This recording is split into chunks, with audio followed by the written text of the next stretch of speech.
Ratusan siswa dan siswi SDN Gentong Gadingrejo Pasuruan ikut vaksinasi COVID-19 untuk anak-anak usia 6 hingga 11 tahun Jumat 17 Desember.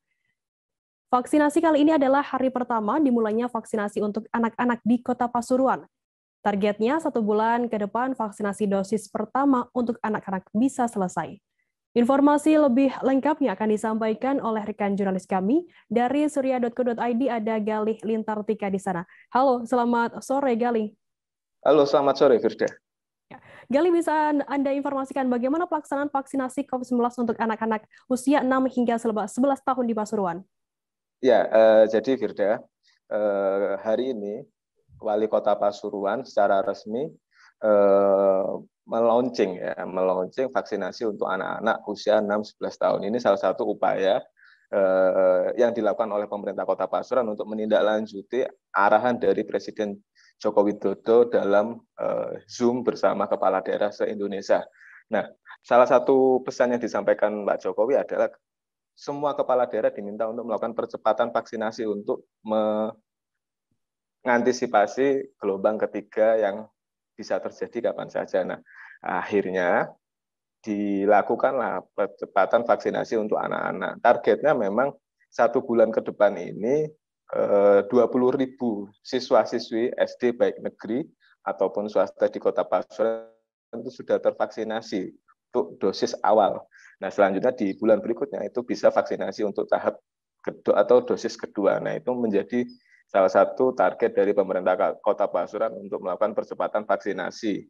Di samping itu, untuk jumlah vaksinnya itu sudah mencukupi, vaksinatornya juga sudah siap, terus tempatnya juga sudah siap. Artinya ini menjadi salah satu upaya untuk melakukan percepatan. Jadi semua komponen sudah disiapkan oleh pemerintah Kota Pasuruan. Nah, hari ini memang dimulai, ibaratnya hari ini menjadi penanda vaksinasi massal untuk anak-anak usia 6-11 tahun. Begitu, Firda. Untuk target jumlah anak di Kota Pasuruan sendiri, total berapa yang divaksin? Ya, untuk jumlah total itu ada sekitar 20.000 lebih ya. Itu tersebar di beberapa sekolah dasar ya, baik di negeri ataupun swasta. Itu targetnya akan mendapatkan vaksinasi. Terlepas juga ada beberapa anak yang mungkin tidak bersekolah atau di luar, yang data yang ada itu juga akan menjadi fokus dari pemerintah Kota Pasuruan untuk memberikan vaksinasi terhadap anak-anak. Nah, vaksinasi anak-anak ini memang dianggap efektif ya, karena memang di Kota Pasuruan aktivitas kegiatan belajar mengajar itu sudah hampir 80%. Artinya sudah hampir 100% anak-anak ini tatap muka, sekalipun memang kegiatannya itu masih hybrid ya, ada yang melalui daring, ada juga yang melalui secara langsung atau tatap muka. Begitu, Firda. Galih, kalau dilihat dari visual yang ditampilkan ini, ada sejumlah perbedaan begitu ketika pelaksanaan vaksinasi orang dewasa dengan anak-anak.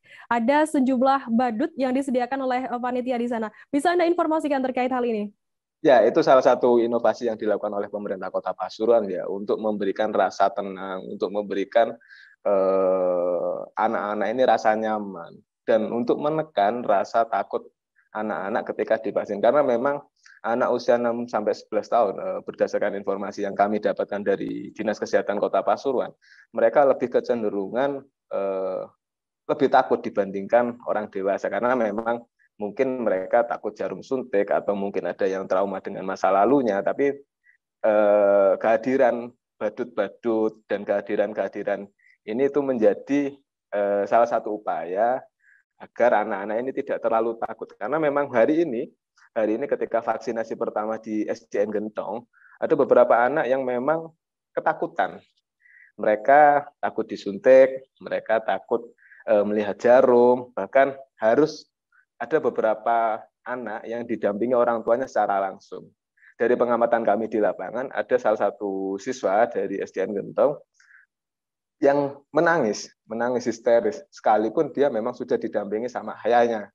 Bahkan sampai ayahnya ini memberikan hadiah kepada anaknya agar dia mau divaksin. Ya, karena memang tantangan tersendiri bagi pemerintah Kota Pasuruan untuk memberikan vaksinasi kepada anak-anak. Pertama soal edukasi ya, edukasi ini memang tidak bisa semudah orang dewasa, karena anak-anak ini perlu ada pendekatan atau perlu ada sentuhan-sentuhan khusus, jadi mereka tidak takut lagi divaksin. Nah, salah satu upaya yang dilakukan pemerintah Kota Pasuruan selain menghadirkan badut ketika vaksinasi, mereka juga melakukan pendekatan secara emosional. Jadi mereka disampaikan ya, diajarkan bahwa ketika vaksinasi mereka mau vaksin, aktivitas mereka ini bisa pulih seperti dulu lagi. Jadi mereka anak-anak ini diberikan sebuah pemahaman bahwa ketika mereka mau divaksin, kemungkinan mereka bisa ketemu temannya, kemungkinan mereka bisa bermain dengan temannya di sekolah, di tempat ngaji, atau di tempat lainnya, itu bisa normal seperti dulu lagi. Nah, itu menjadi salah satu ketertarikan anak-anak untuk mau divaksin. Terlepas dari ada sentuhan-sentuhan lain, begitu, Firda.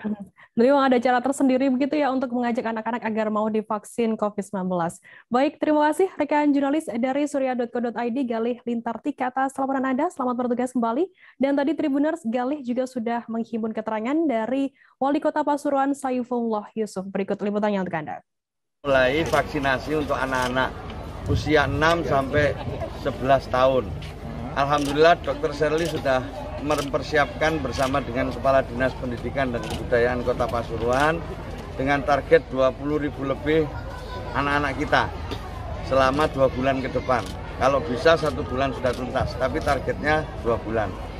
Vaksinnya sudah siap, vaksinatornya sudah siap, tempatnya juga siap di beberapa sekolah yang insya Allah nanti kalau ini terpenuhi tentu memenuhi harapan Presiden Jokowi. Jadi kita kemarin diarahkan untuk melakukan 3 hal dalam rangka untuk menghadapi ancaman COVID gelombang ketiga, Omikron, ya, bahwa Omikron sudah menyerang hampir semua negara, termasuk tentu masuk ke Indonesia. Maka kita diminta waspada untuk siap-siap. Ada 3 yang dilakukan. Pertama, kita ingin mengajak masyarakat untuk selalu taat protokol kesehatan, memastikan bahwa dimanapun kita menyadari betapa pentingnya prokes. Yang kedua, kalau ada apa-apa segera. Terima kasih sudah nonton. Jangan lupa like, subscribe, dan share ya.